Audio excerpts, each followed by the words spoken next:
I represent the growing private sector NGO based in Nigeria, and we've always been following up every year the negotiations and the outcomes of various COP outcomes, and we are here this year to talk more about different initiatives that we've been embarking on in Nigeria especially, and of course to follow up with the negotiations and deliberations that is taking place, at least at the international level. And what do you want to see happen at these talks? Yeah, I think at the end of the day, we need more commitment. We've not seen that in the past. We've had a lot of talk, and we've also tried to look down on what we could consider to be the most important component in ensuring that we win the war against the climate change that we're trying to fight. Of course, the sea level, the global warming, and every other aspect of the climate change issue continues to grow. We are trying to achieve a percentage lower than 2%.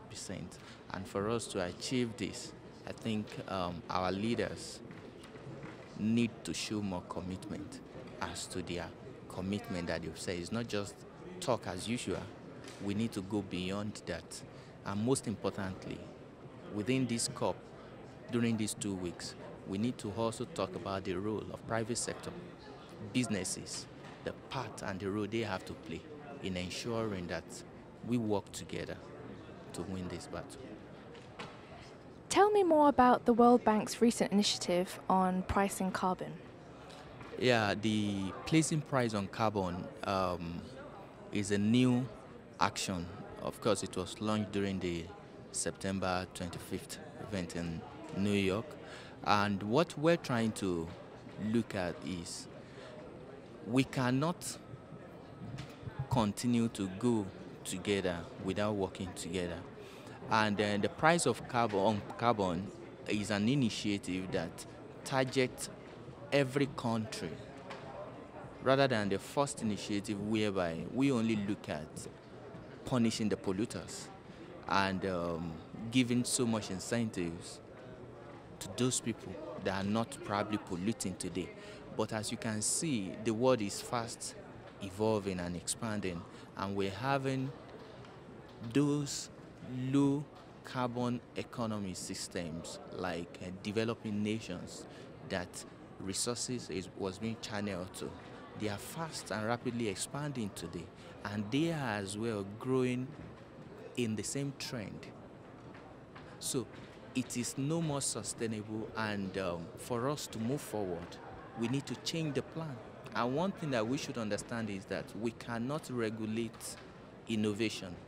And this new phenomenon called price on carbon, look at countries that can go through by voluntarily developing different mechanisms by which they can encourage their businesses, their community to also participate in achieving the low carbon emission level.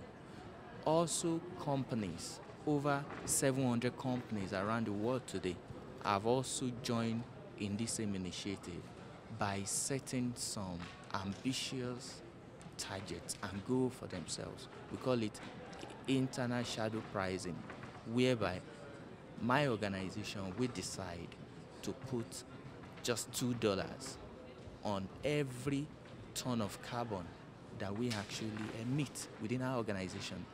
And why this is important for Africa is we need to get positioned and encourage smaller companies, entrepreneurs, businesses as well to look and participate in this program. Thereby, as companies are trying to place and lower their own carbon emission, small businesses as well, while they are still building and growing up, can begin to grow in the direction of investing more in clean technologies. The government have programs like carbon tax and the like. More of this should be encouraged across the countries that is being portrayed today.